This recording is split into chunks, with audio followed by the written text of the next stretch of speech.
yang lain. Selamat sore. Saya dengan Linda pada sore hari ini akan berusaha untuk menerjemahkan karena Bante Titayano tidak hadir di sini. Jadi untuk itu bagi kawan-kawan yang bisa berbahasa Inggris, tolong konsentrasinya diarahkan ketika Yang Mulia Pak Ausayado memberikan ceramah sehingga bisa langsung. Sedangkan kawan-kawan yang tidak bisa bahasa Inggris, kami berdua akan berusaha untuk membantu, mudah-mudahan mendapat manfaat. Good evening everybody, Venerable Bhikkhu Sangha, saya Le, I and Linda will translate from English to Indonesia because Bhikkhu Titayano not here. So please apologize if we'll take some time, a little bit longer. If I don't understand, we don't understand, we will ask to repeat again, Venerable Pak Ausayado. Thank you.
Let us pay respect to the Buddha by reciting Namo Tassa 3 times. Mari kita memberi hormat kepada Sang Buddha dengan membaca 3 kali Namo Tassa. Namo Tassa Bhagavato Arahato Samma Sambuddhassa. Namo Tassa Bhagavato Arahato Samma Sambuddhassa. Namo Tassa Bhagavato Arahato Samma Sambuddhassa. I would like to do my correction. In my previous Dhamma talk, I had told about the story of Gadigara Brahma. There was careless mistake. He was born in Akanita plain. In Sudawasa, pure apples, there are 5 plains. Number 1, Aviha. Number 2, Adaba. Number 3, Sudasa. Number 4, Sudasi. Number 5 is Aganita. So he was born in Aganita, not Aviha.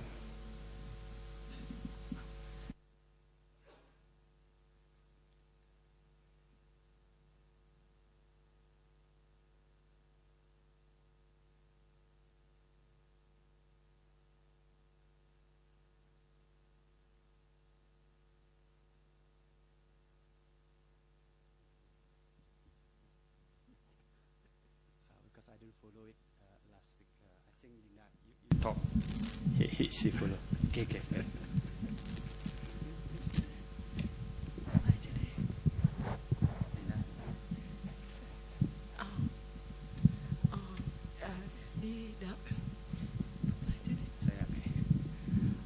Dalam pembicaraan beliau memberikan ceramah minggu lalu, beliau ada kekeliruan sedikit berbicara tentang cerita Paticara Brahma. Sebetulnya beliau lahirnya di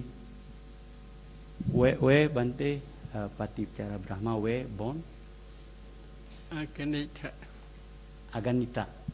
Beliau lahir di alam Aganita di Sudawasa. In Sudawasa there are 5 planes. Among the 5 planes, Aganita is the highest plane. Jadi di Sudawasa itu ada 5 tempat di antara Awiga, Atapa, Sudasa, Sudasi, Aganita yang tertinggi, yang paling berbahagia ya. When our Bodhisattva renounced,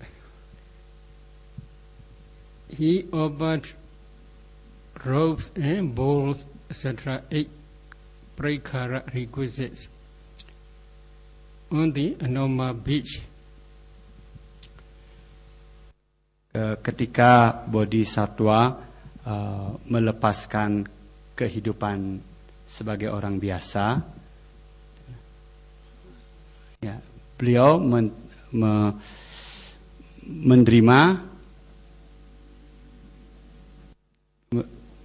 menerima patah atau bowl dari from Anoma beach. Anoma beach. Anoma beach. Dari lake ya. Oke. Jadi di sekitar Danau Anoma. Okay. At that day, as I told in my previous Dhamma talk, our Bodhisattva cut his hair and throw this hair into the sky. If I really will become Buddha, this head hair may not fall down to the ground. In this way, he threw his head hair. At that day, Kaisaka received this head hair, and he built one Chediya in Tawa Desa. This is called Chulamani Chediya.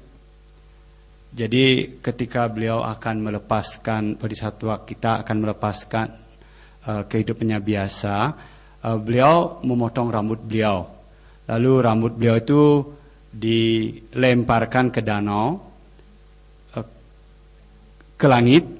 Kalau beliau bisa menjadi Buddha, maka rambut ini tidak akan jatuh. Nah, ketika beliau melemparkan rambut ini, lalu diterima oleh Raja Saka di Tawatimsa dan dibawa di sana, lalu dibuatkan pagoda yang namanya Chulamani.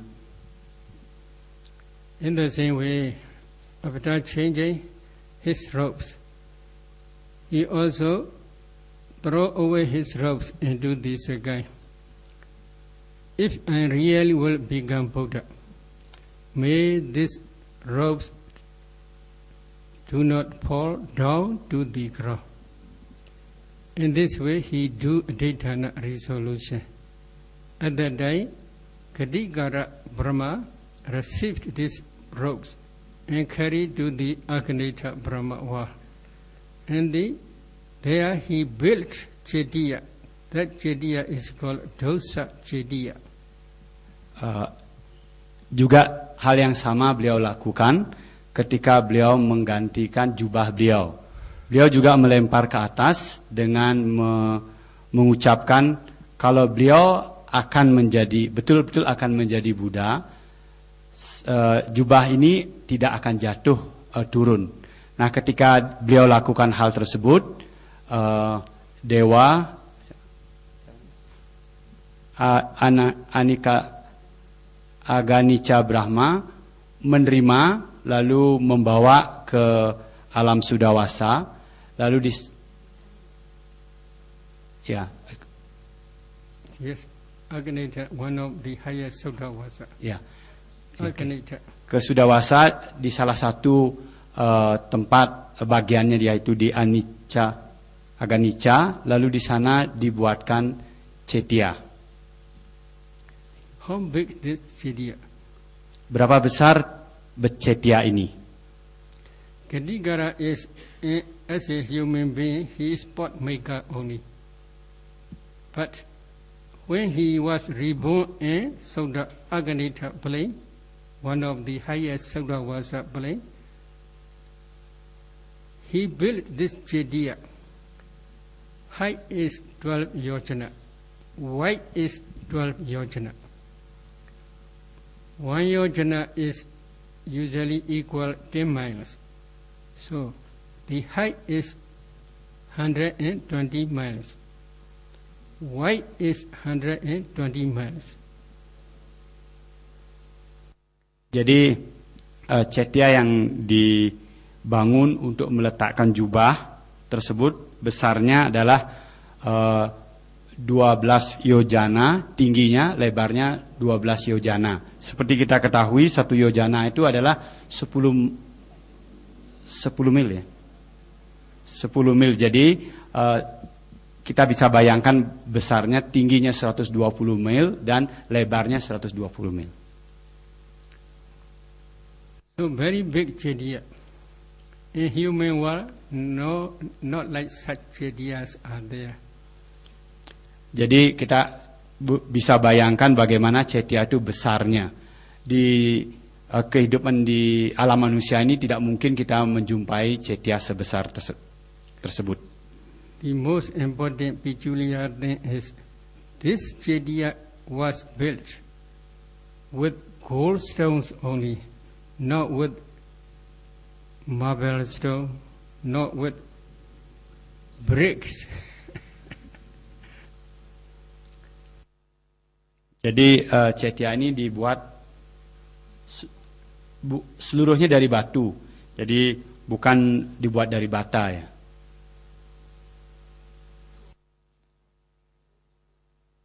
Gold only. Gold only. Okay. Jadi cetia ini dibangun semua dari balok emas gitu, maksudnya.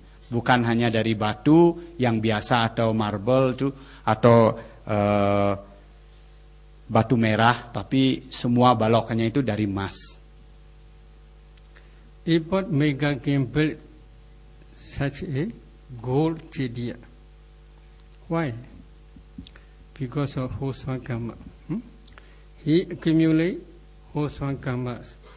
Especially, he served his blind parents. For how long? For nearly 20,000 years. Not 1 day, not 2 days, not 1 year, not 2 years. Mengapa beliau bisa membangun cetia dengan emas begitu banyak? Karena kebaikan beliau, karma baik yang beliau buat ketika melayani grandparents-nya, ketika melayani kakek neneknya selama 20.000 tahun ya. Bukan hanya 1 tahun atau 2 tahun, tapi 20.000 tahun melayani kakek neneknya sehingga mempunyai karma begitu bagus, bisa membangun cetia semuanya dengan balok emas. Again, whenever the Buddha Kaspa visit to their village is called Vega Linga. Whenever the Kaspa Buddha visit to that Vega Linga village, he always serve to the Kaspa Buddha also. Jadi beliau waktu zamannya Buddha Kasapa, ketika sang Buddha selalu berkunjung ke desanya yang bernama Wigamaga, beliau selalu melayani sang Buddha Kasapa juga. This is his dana wholesome karma. But his sila wholesome karma is very pure. He always observed 10 precepts. He never touched money. He never eat dinner. Always he observed these 10 precepts. This is purification of his bhaju. Based on his bhaju, he accumulates his dana wholesome karma. Because of this reason, his dana became very powerful. Jadi beliau ketika beliau hidup bukan hanya melakukan dana saja, tapi dana-dana yang beliau lakukan kuatkan dengan memurnikan silanya. Beliau selalu menjalankan 10 sila, jadi tidak memegang uang, juga tidak makan malam. Beliau betul-betul disiplin sekali, sehingga dengan kekuatan kemurnian sila ini, kekuatan dana yang beliau lakukan menjadi sangat-sangat kuat. Again, he practiced samatha and vipassana diligently. He already had attained 8 types of jhanas.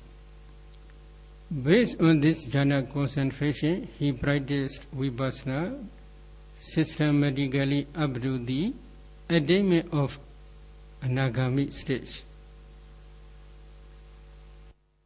Jadi beliau juga sangat rajin berlatih samatha vipassana, dan beliau sudah mencapai jana yang ke-8. Dengan kekuatan konsentrasi yang beliau miliki, dengan sistematis melakukan vipassana, beliau mencapai anagami. So these are wholesome karmas he had accumulated. Because of these wholesome karmas, he can build this golden Chediya. More than 120 miles high, more than 120 miles wide. Is it good? Very good. Oh, based on your dana, sila, samatha, vipassana, you can build in the same way, same Chediya. Oh. Jadi kalau kita kumpulkan, renungkan, berdasarkan semua perbuatan baik beliau, berdana, menjaga silanya dengan murni, lalu melakukan banyak perbuatan baik, melakukan samatha vipassana dengan sistematis. Semua kumpulan-kumpulan perbuatan baik inilah yang membuat beliau mampu membangun Cetya emas yang tingginya 120 mile, lebarnya 120 mile. Apakah ini tidak bagus? Kan bagus sekali, dia mengatakan.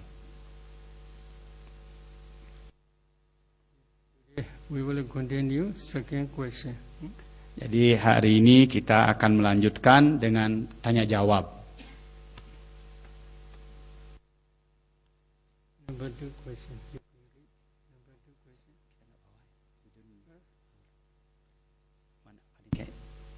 Tanya jawab beliau ada?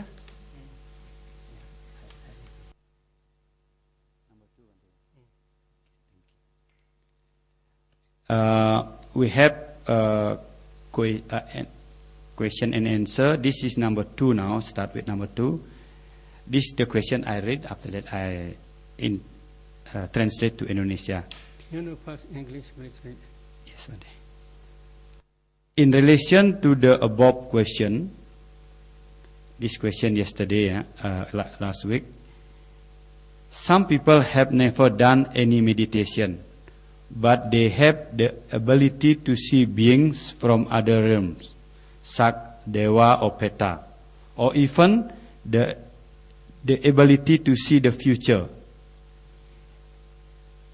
Is it possible that they have this ability because of the meditation practice in the past life? Jadi pertanyaannya adalah, ada beberapa orang yang tidak belajar meditasi, tapi dia mempunyai kemampuan untuk melihat alam-alam lain seperti dewa atau mungkin alam peta.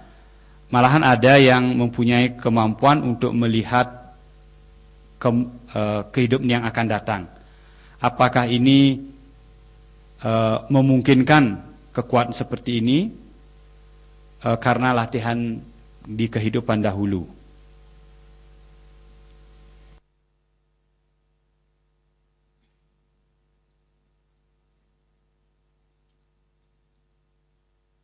In relation to this question,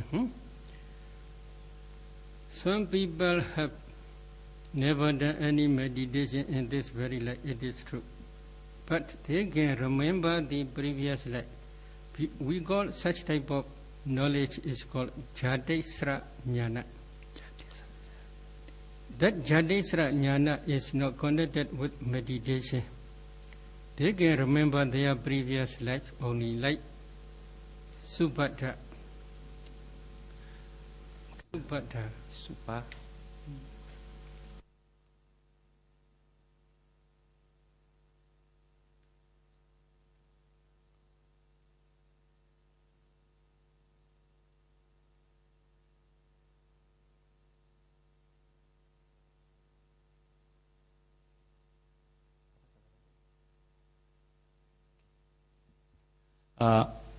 Yang berhubungan dengan pertanyaan tadi juga ada orang-orang tertentu walaupun dia tidak belajar meditasi tapi dapat juga melihat masa lalu.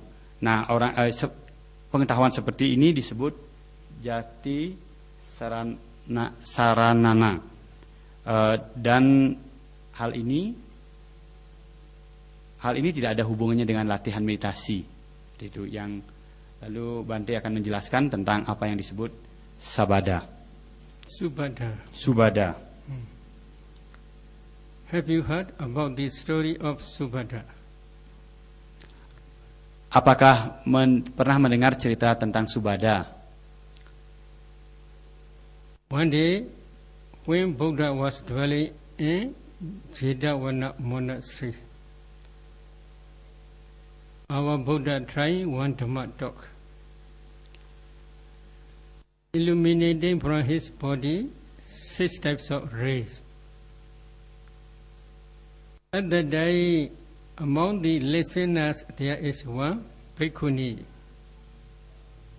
That bhikkhuni had a lot faith to the Buddha, a lot sadha. So she replied, such a noble one, very peculiar.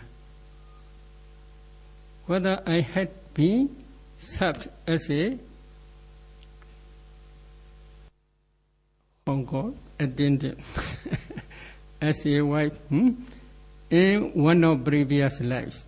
In this way she thinks, at that time, this Jatesra Jnana, remembering the previous life, knowledge, the knowledge of remembering the previous life appeared in her mind.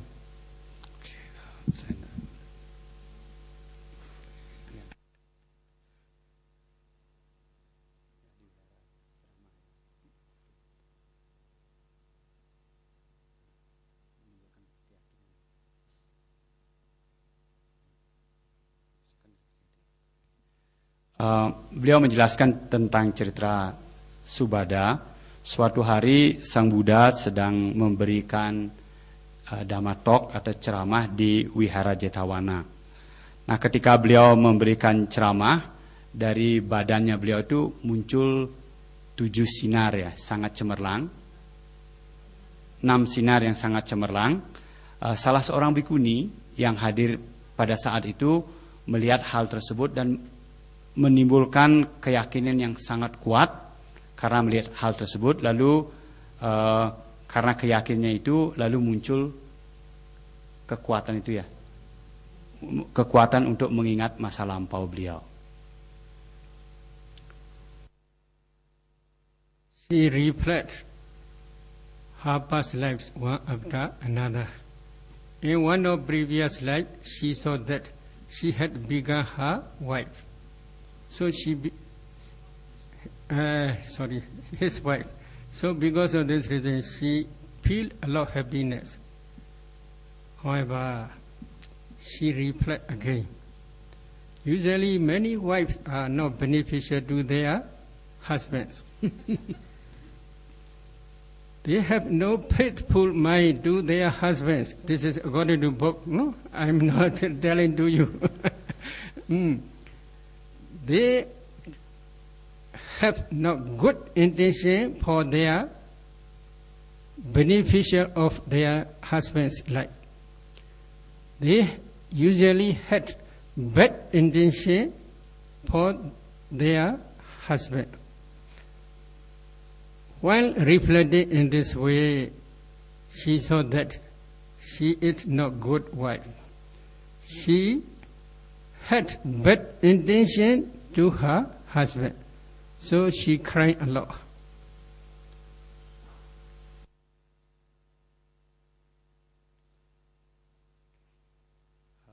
Saya rundingkan dulu supaya tidak salah karena penting ya. I have to discuss so I don't make the mistake.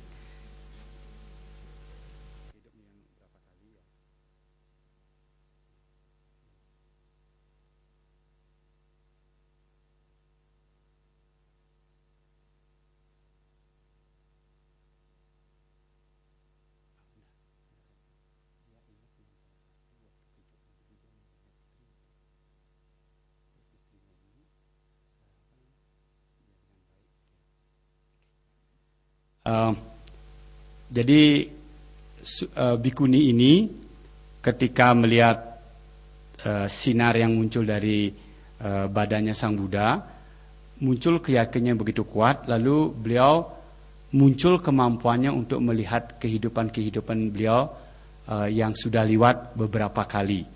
Dalam salah satu kehidupan beliau mempunyai seorang istri.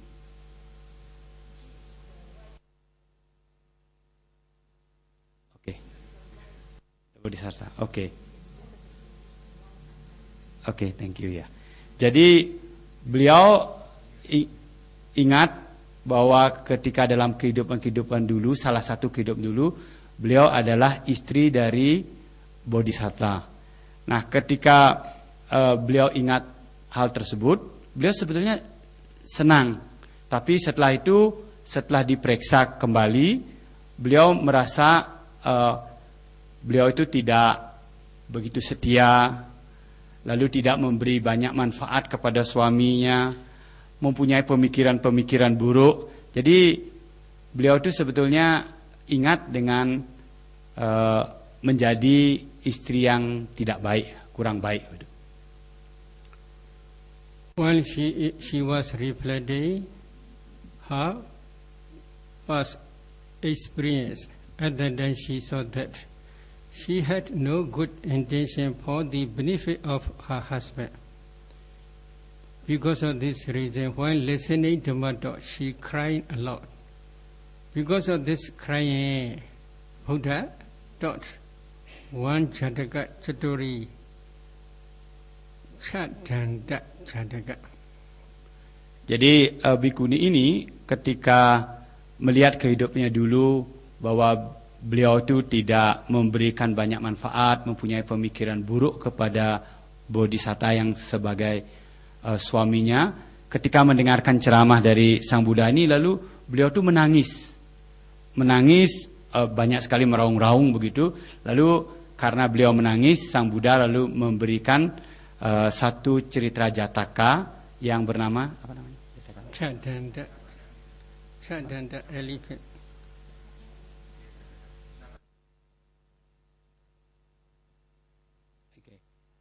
Cerita Jataka tentang gajah. In one of past lives, our Bodhisatta became Chadanta elephant. Cadanta elephant. Jadi dalam suatu kehidupan dahulu, Bodhisatta menjadi Candata, gajah Candata. He was the king of 80,000 elephants. Beliau adalah raja dari 80.000 gajah. They all can fly into the sky. This is their power. They all can fly. Jadi gajah-gajah ini mempunyai kemampuan untuk bisa terbang ya. The problem is he had 2 wives. This is problem. Harus mengawasi. Jadi masalahnya adalah beliau pada saat itu mempunyai 2 istri ya. 2 is very dangerous. Jadi kalau mempunyai istri 2 itu sangat berbahaya ya. 1 is Mahasubhada. Mahasubhada is the Yasodhara to be. Jadi Another one is Chula Subhada. Chula Subhada is that Bhikkhuni to be. Jadi pada saat itu beliau mempunyai 2 istri, yang satu Mahasubhada yang nantinya akan menjadi Yasodhara, sedangkan yang nomor 2 namanya Chula Subhada, yaitu bhikkhuni yang menangis tersebut. One day they had Chadanda elephant had the whole Sala forest bloom with flowers. Because of this reason, they want to play in that Sala forest. So they went to that Sala forest. Suatu hari Gajah Candata mengetahui bahwa di Sala Forest, di hutan Sala, bunga-bunganya semuanya mekar, harum. Jadi mereka ingin bermain-main ke sana. Sala forest, the whole Sala forest was blooming with flowers. At that day, when they reached into that forest, Chadanda elephant had a lot of happiness. Because of this reason, he attacked this and that Sala trees with his body. Jadi di hutan Sala itu bunga-bunga itu sedang berkembang semuanya. Nah, ketika Gajah Candata ini pergi ke sana, beliau melihat semua itu, beliau sangat berbahagia. Sangat berbahagia, karena sangat berbahagia itu beliau muncul kemelekatan kepada pohon-pohon di sana. Have you seen Sala trees? Kepada pohon Sala itu. Apakah kita sudah pernah melihat pohon Sala? Sala trees are when you visit to the Kushinagra, our Buddha's Pranibbana place. There are Sala trees, but now only few quantity. These Sala trees flowers are very sweet, spread the whole forest. Jadi pohon Sala itu mempunyai bunga yang sangat wangi. Pohon Sala ini adalah tempatnya Sang Buddha ketika parinibbana. Nah, ketika pohon Sala ini berbunga, baunya itu sangat menyebar ke seluruh hutan seperti itu. While attacking the Sala trees with his body, at that day, the sunflowers fall down upon the Mahasubhada's body. But swan leaves, swan dry branches and swan insects fall down upon the Chula Subhada's body. Jadi ketika mereka ada di sana, ada bunga-bunga dari pohon Sala ini yang jatuh di badannya Mahasubhada. Sedangkan ada juga beberapa cabang yang kering dari pohon Sala ini jatuh di badannya Chula Subhada. Why? The reason is at that day wind is blooming. Wind is blowing very strong. Chula Subhada is above the wind. Mahasubhada is below the wind. Because of this reason, flowers are very light. So they fall, because of wind, they fall upon the Mahasubhada's body. But the drying branches and swan insects are a little bit heavyweight. So because of this reason, they fall upon the Chula Subhada's body. Chadanda elephant has no intention to do so, but she grudges a lot this problem. Jadi sebetulnya saya ulangi.